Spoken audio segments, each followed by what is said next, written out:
Hey guys, I just wanted to show you a life hack on how to open a gumball machine without money. See this part here? Well,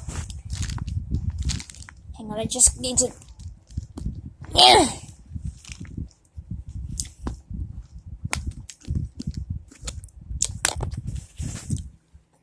That part comes off. So, you can just get the gum. Oh my gosh, look at that. Yeah, I'm not eating the orange.